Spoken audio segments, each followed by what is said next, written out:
For 3,000 years, the Kithra ruled the galaxy with claws like razors and reflexes that could strike faster than most species could even think. They were evolution's perfect killers, and they knew it. Every world they conquered, every species they encountered, all became either servants or dinner. That was just the natural order of things. Picture this. Massive alien creatures standing 8 feet tall, covered in thick scales that could stop most weapons. Their claws could slice through steel like butter, and their eyes could track movement so fast it made other species dizzy just watching. When a Kithra warrior moved, it was like watching lightning strike. One moment they were across the room, the next moment their target was down. The Kithra had built an empire that stretched across thousands of star systems. They didn't negotiate. They didn't trade. They simply showed up, demonstrated their superiority, and the local species either bent the knee or became extinct. It was that simple. For 3 millennia, no one had even come close to challenging them. Their home world was a monument to this dominance. Massive pyramids built from the bones of conquered species reached toward the stars. Trophy rooms displayed the weapons and artifacts of civilizations that no longer existed. Young Kithra learned history not from books, but from the preserved remains of those who had dared to resist. Commander Vex sat in his command chamber aboard the flagship Bloodclaw, studying the latest scout reports. His scales were darker than most, a sign of age and experience. Battle scars crisscrossed his massive frame, not from defeats, but from particularly entertaining hunts. At 200 years old, he had personally overseen the conquest of 47 different worlds. The holographic display showed a typical yellow star with several planets orbiting it. Nothing special. The third planet from the star showed signs of industrial development and a thriving ecosystem. Standard procedure would be to catalog the dominant species, assess their military capabilities, and plan the most efficient conquest strategy. Another star system, another potential hunting ground, Vex muttered, his voice a low growl that made the bridge crew tense slightly. This one called Sol, inhabited by some bipedal creatures that barely seemed worth the fuel costs. The scout reports were almost insulting in their simplicity. The dominant species called themselves humans, and they were laughably weak by galactic standards. No natural armor, no claws, no fangs worth mentioning. Their reaction times were sluggish, their strength pathetic. They couldn't even see properly in low-light conditions. But what really amused Vex was their behavior patterns. These humans spent an incredible amount of time and resources fighting each other. The scouts had recorded hundreds of conflicts happening simultaneously across their single planet. They fought over territory, resources, ideas, even things that seemed to have no practical value whatsoever. Look at this, Vex called over his tactical officer, pointing at footage of human warfare. They used primitive projectile weapons and explosive devices. No energy shields, no plasma cannons. They actually throw metal pellets at each other and hope for the best. The tactical officer studied the images with professional interest. Their military formations are crude but organized, sir. However, their equipment appears to be several centuries behind galactic standard. Centuries? Vex laughed, a sound like grinding stone. Trimillennia. These creatures are still burning chemical fuels to power their vehicles. They haven't even figured out basic fusion technology. What made it even more pathetic was how scattered they were. Unlike the unified civilizations the Kithra usually encountered, humans had divided themselves into hundreds of different factions. They couldn't agree on simple things like resource distribution or territorial boundaries. They spoke different languages, followed different belief systems, and seemed incapable of working together on anything important. "Sir, should we send a standard subjugation fleet?" asked his lieutenant, a younger Kithra whose scales still gleamed with youthful polish. Vex waved his claws dismissively. The standard fleet consisted of 50 battle cruisers, 200 support vessels, and enough ground forces to overwhelm most planetary defenses. It was designed for species that might actually put up a meaningful fight. One battle group should be more than sufficient, he decided. These creatures look like they'd make decent laborers once we break their spirit. Their small size would be perfect for mining operations in narrow tunnels. Schedule the invasion for next cycle. A battle group was barely 10 ships with minimal ground forces. essentially a police action rather than a military campaign. It was a kind of force they sent to deal with primitive civilizations that posed no real threat. The fact that Vex was even bothering with ground troops was more about following protocol than expecting actual resistance. As he filed the conquest report in the standard database, Vex felt a familiar satisfaction.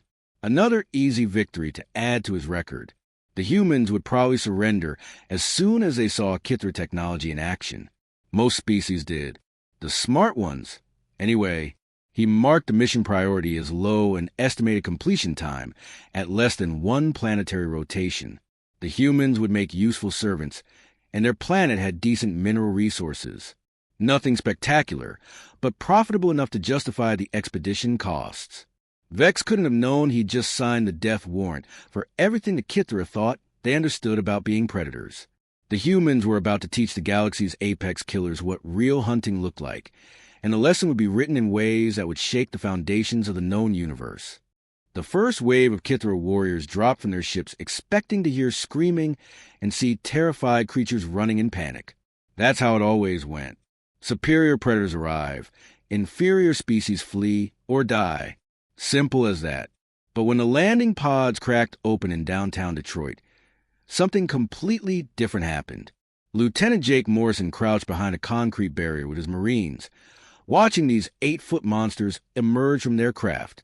The aliens moved like liquid lightning, their claws gleaming in the morning sun. Everything about them screamed apex predator. The way they held themselves, the casual confidence in their movements, the complete lack of caution. "Steady, boys," Morrison whispered into his radio. "Let them come to us." The Kithra warriors spread out with practiced efficiency, expecting scattered resistance from primitive defenders. Their enhanced senses picked up human heartbeats and breathing patterns from the surrounding buildings. Easy prey, hiding in obvious locations. The lead warrior gestured his unit, and they began advancing down the main street. That's when Morrison's carefully planned ambush came alive. "Contact front."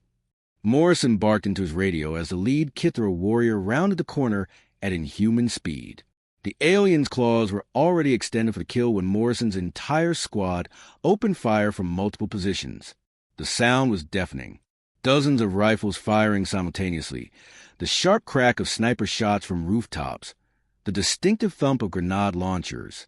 The Kithra's superior speed became a disadvantage as they found themselves caught in a crossfire with nowhere to go. Every corridor had become a kill zone, every rooftop a sniper's nest. But what really shocked the aliens wasn't the coordinated attack. It was what happened next. When the smoke cleared and wounded Kithra lay bleeding in the street, the humans didn't finish them off or drag them away for food. Instead, medics rushed forward with first aid supplies. "Get a stretcher over here," called Corpsman Danny Wilson, working to stop the bleeding on a wounded alien warrior. "This one's got a punctured lung, but we can stabilize him." The conscious Kithra stared in complete confusion as humans worked to save his life. In 3,000 years of conquest, no prey species had ever tried to heal their wounds. They either ran away or fought back, but healing the enemy? It was beyond their understanding. Meanwhile, other human units were demonstrating something even more disturbing to the alien mindset. When Kithra warriors retreated into the urban maze, expecting to lose their pursuers in complex terrain, they discovered that humans simply didn't give up, ever. Sergeant Tony Richards led a tracking team through abandoned subway tunnels, following blood trails and claw marks left by wounded Kithra. They'd been hunting the same group for 3 days straight, taking shifts, so someone was always on the trail. The aliens could move faster in short bursts, but humans just kept coming, hour after hour, day after day, like some kind of unstoppable machine. "Target team is holed up in the old factory district," Richards reported. "They're exhausted and making mistakes. We'll have them cornered by dawn." But the most unsettling development was happening in communication centers across the planet. Captain Beth Reynolds sat in what used to be Lincoln Elementary School, now serving as a forward command post. Her laptop was somehow still connected to something the humans call the internet, despite most of the city's infrastructure being damaged. Phoenix Team, Alpha Company, just figured out how to collapse tunnel sections on advancing Kithra. she transmitted to units across the globe. The key is targeting the support beams at specific stress points. Uploading the technique to your tactical display now. Within hours, every human military unit on the planet had access to this new information. A breakthrough made by one squad in Chicago was being used by defenders in Tokyo, London, and Sydney. The humans were sharing tactical intelligence faster than the Kithra could adapt to it. Private Lisa Chin discovered that Kithra armor had weak points at the joints. Within 6 hours, every human sniper knew exactly where to aim. Corporal Mike Foster figured out how to use the aliens' superior hearing against them with sonic distractors. Before the day was over, resistance cells worldwide were building improvised sound weapons. The Kithra found themselves facing an enemy that learned and adapted at an impossible speed. Every engagement taught the humans something new, and that knowledge spread instantly across their entire species. It was like fighting an enemy that evolved during the battle. What made it worse was the humans' complete refusal to acknowledge they were outmatched. By every logical measure, the Kithra were superior warriors. Faster, stronger, better armed, more experienced. But the humans didn't seem to care about logic. They kept fighting with a determination that bordered on insanity. Officer Tom Davis radioed from a burning building where his team was still engaging Kithra forces. "Command, we're down our last ammunition clips, but we've got them trapped on the 3rd floor, requesting immediate resupply so we can finish this." The hunters were becoming hunted. And for the first time in their species' history, the Kithra didn't like how it felt. These weren't supposed to be predators. These were supposed to be prey. But somehow, someway, the roles had completely reversed. Commander Vex stood before the holographic display in his command chamber, his massive claws clicking against the metal console as he scrolled through report after report. The numbers made no sense. 40% casualties in the first week against humans. Humans who were supposed to be weak, primitive, defenseless prey animals. His tactical officers stood in uncomfortable silence around the briefing table. None of them wanted to be the first to speak. In Kithra culture, delivering bad news to a superior could result in becoming the next casualty statistic. "Explain this to me," Vex growled, his voice carrying the dangerous edge that every Kithra recognized as a warning. How does one battle group lose nearly half its strength to creatures that barely qualify as sentient? The reports painted a picture that challenged everything the Kithra understood about warfare and predator behavior. Their warriors were faster, stronger, and better equipped than humans in every measurable way. Yet somehow, they were losing ground every single day. Lieutenant Zrak, the youngest officer present, finally spoke up. "Sir, our initial assessment may have been incomplete. These humans display behavioral patterns we've never encountered before." Vex's eyes narrowed to dangerous slits. What kind of patterns? The more Vex studied the battlefield reports, the more a terrible realization began to form in his mind. The Kithra were ambush predators, built for explosive speed and devastating first strikes. They hit hard, hit fast, and their prey either died immediately or ran away in terror. It had worked for 3,000 years across hundreds of worlds. But humans? Humans were something completely different. They were endurance hunters, the kind that chased prey until collapsed from exhaustion. Except these humans weren't chasing animals across savannas like their primitive ancestors. They were chasing as elite warriors across entire continents, and they never stopped. The reports were filled with examples that defied belief. Private Tom Baker, wounded in 3 places and missing half his equipment, had somehow tracked a Kithra hunting party for 6 days straight without rest. He'd followed them through forests, across rivers, over mountains, never more than a few hours behind. When the Kithra warriors finally turned to make their stand, they were exhausted and disoriented from days of constant movement. Baker finished them off with improvised explosives made from household chemicals and scrap metal. "Sir," reported Intelligence Officer Thek, "we're seeing this pattern repeated across multiple combat zones. Human soldiers will pursue wounded Kithra for days or even weeks. They take turns so that someone is always following the trail. They don't sleep, they don't give up, they just keep coming." But the persistence hunting was just the beginning. What really disturbed Vex was how quickly the humans were learning and adapting. Every single engagement was teaching them something new about Kithra tactics, equipment, and weaknesses. Dr. Amy Foster worked around the clock in a makeshift laboratory set up in the basement of a destroyed hospital. Surrounded by captured Kithra weapons and armor pieces, she used equipment that looked primitive by galactic standards but somehow produced results. Her microscope was centuries old by Kithra technology standards, but it was revealing secrets that could change the entire war. Their armor has a critical weakness at the joint seals. She broadcasts resistance cells worldwide through encrypted channels. The overlapping plates create a gap approximately 2 millimeters wide. Armor-piercing rounds fired at these specific angles can penetrate their primary defense systems.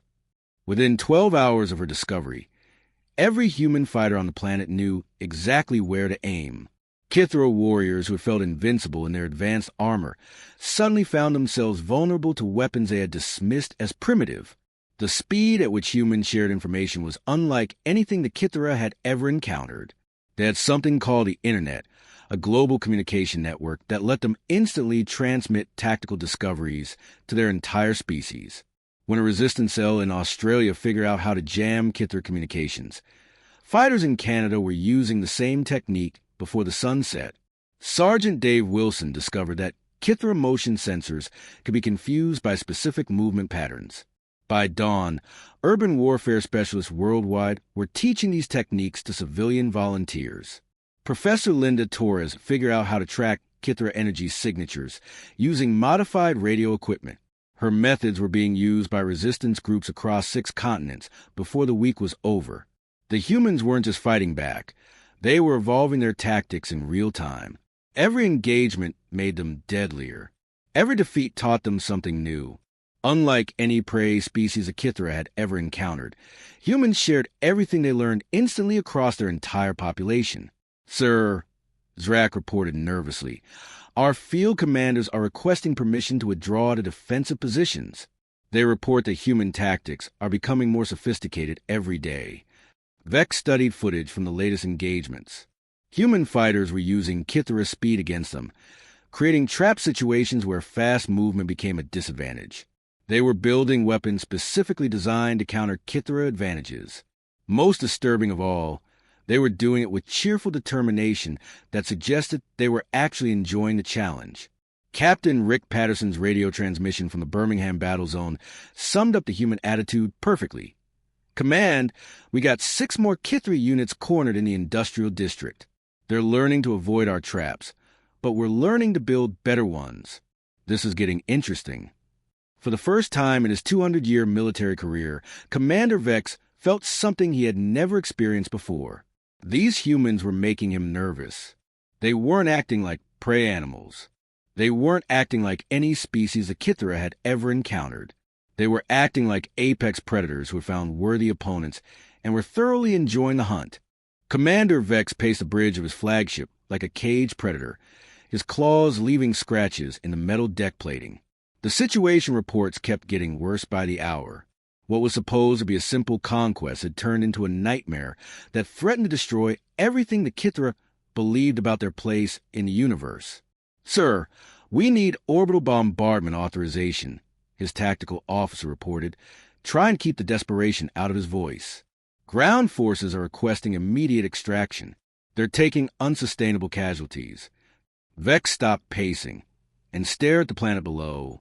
The beautiful blue marble that had looked so peaceful from space was now revealing its true nature. It wasn't a garden world populated by harmless prey animals. It was the home of something far more dangerous than anything the Kithra had ever encountered. "Authorization granted," Vex snarled. "Prepare the plasma bombardment arrays.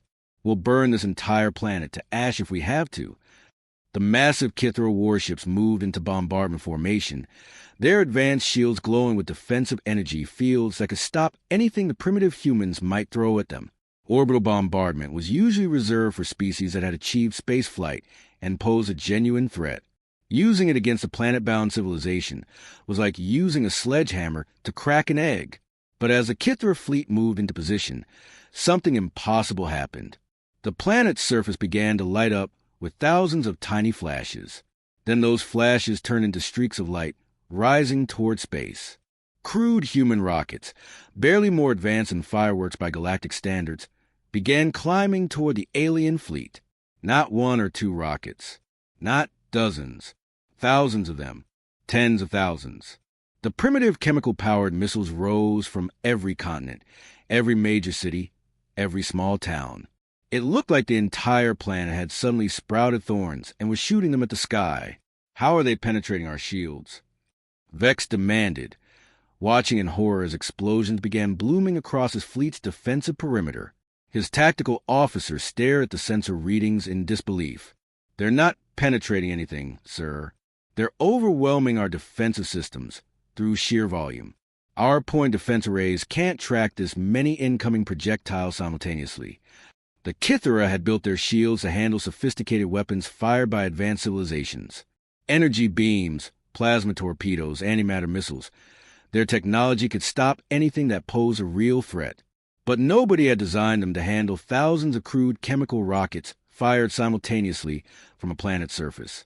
Down on Earth's surface, Colonel Mike Davis coordinated the massive counterattack from a command bunker that had been a shopping mall just 3 weeks earlier. Banks of computers and communication equipment filled the former clothing stores, while technicians worked frantically to coordinate the largest improvised military operation in human history. Every amateur rocket enthusiast, every model airplane club, every kid who ever built fireworks in their garage.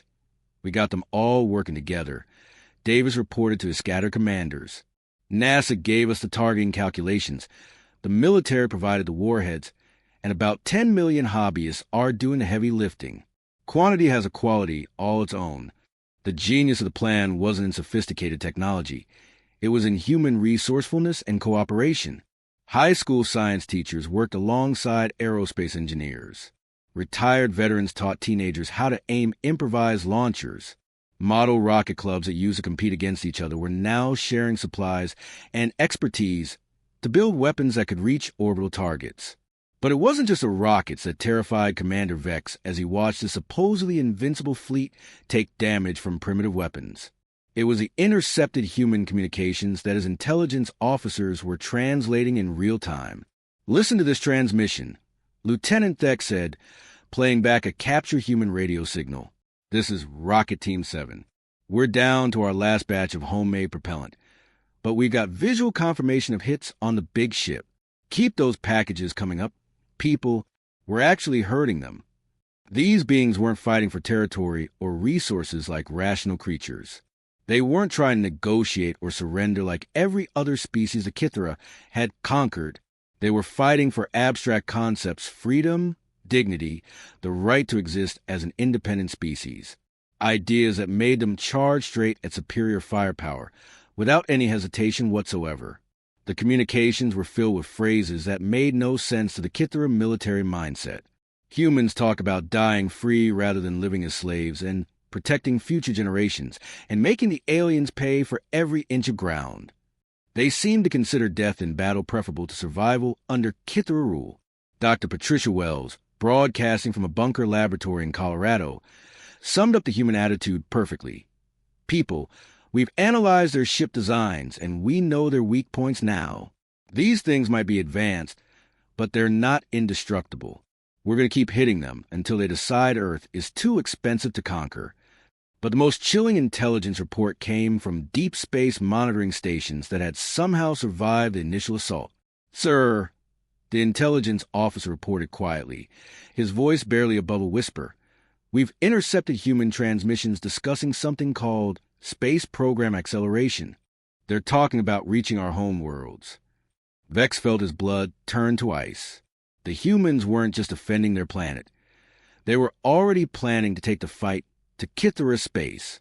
Somehow, in the middle of fighting for their survival, they were designing interstellar spacecraft and discussing invasion strategies against a civilization thousands of years more advanced than their own. Captain Jenny Rodriguez, speaking from what remained of the Johnson Space Center, delivered a message that would haunt Vex's dreams. Houston, we got their navigation data from the crashed ships. We know where they came from, and we're already working on getting there. These aliens made one big mistake. They showed us that faster-than-light travel is possible. Now it's just a matter of figuring out how to do it ourselves. The survivors of Vex's once mighty fleet limped back to Kithra space like wounded animals seeking shelter. Out of the 50 ships that had entered the Sol system with absolute confidence, only 18 remained functional. The rest were either destroyed or so badly damaged they had to be abandoned in deep space. Commander Vex sat in his damaged command chair, staring at reports that would change everything the galaxy thought it knew about predators and prey. His scales had lost their luster, and deep claw marks covered his armrests, evidence of the frustration and rage that consumed him during the retreat. The emergency session of the Kithra High Council convened within hours of the fleet's return. The massive chamber, carved from the bones of a conquered species centuries ago, had never seen such tension. Council members who had ruled the galaxy with absolute authority for 3,000 years now faced something that challenged their very existence. "The humans are not prey," Vex reported to the assembled leaders, his voice carrying the weight of absolute certainty. "They are cooperative apex predators with tool-making intelligence and something we have never encountered in the galaxy: the complete refusal to accept defeat under any circumstances." The council chamber erupted in shocked growls and clicking claws. Never in their recorded history had a Kithra military commander admitted defeat to what they considered a primitive species. But the evidence was undeniable. The damaged ships, the casualty reports, the tactical analyses, everything pointed to the same impossible conclusion. Elder Isike, the oldest member of the council, spoke with the authority of someone who had witnessed the conquest of over 200 worlds. "You are telling us that these soft, slow creatures without natural weapons defeated our elite warriors?"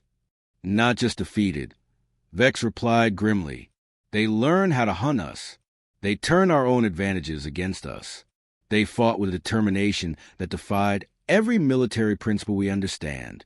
And most terrifyingly, they were getting better at killing us with every engagement." The intelligence reports painted a picture that shook the foundations of Kithra civilization.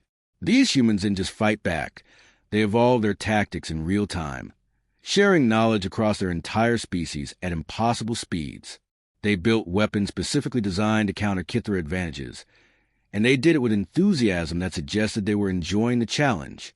"Establish a permanent blockade around the Sol system," the High Council ordered after hours of heated debate. "Nothing gets in or out.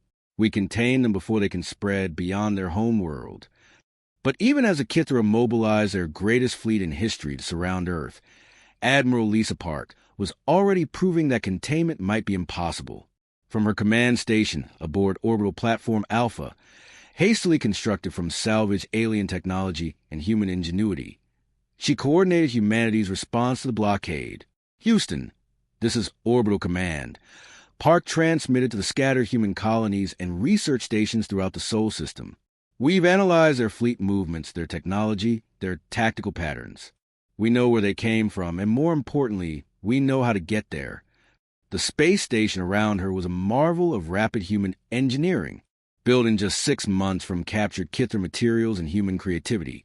It represented something the galaxy had never seen before, a species that could reverse engineer advanced technology and improve upon it almost instantly. Dr. Robertson worked around the clock in the station's main laboratory, surrounded by teams of engineers, physicists, and computer specialists. "We've cracked their faster-than-light drive systems," he announced to the assembled crowd.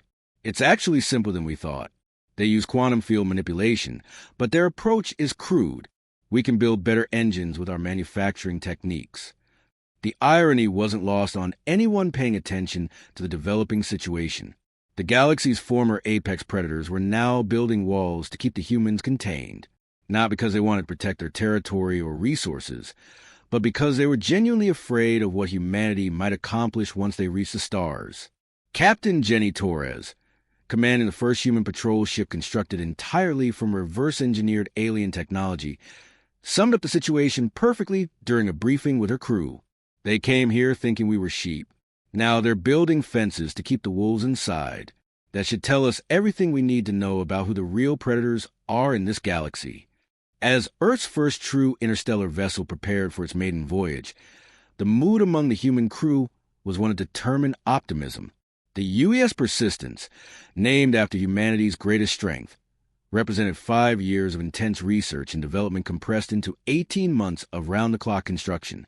Captain Steve Williams, a former Navy pilot who had transitioned to spacecraft command, stood on the bridge of humanity's most advanced creation. The ship was loaded with everything humans had learned about Kithra technology, tactics, and weaknesses. More importantly, it carried the collective determination of an entire species that had refused to accept conquest.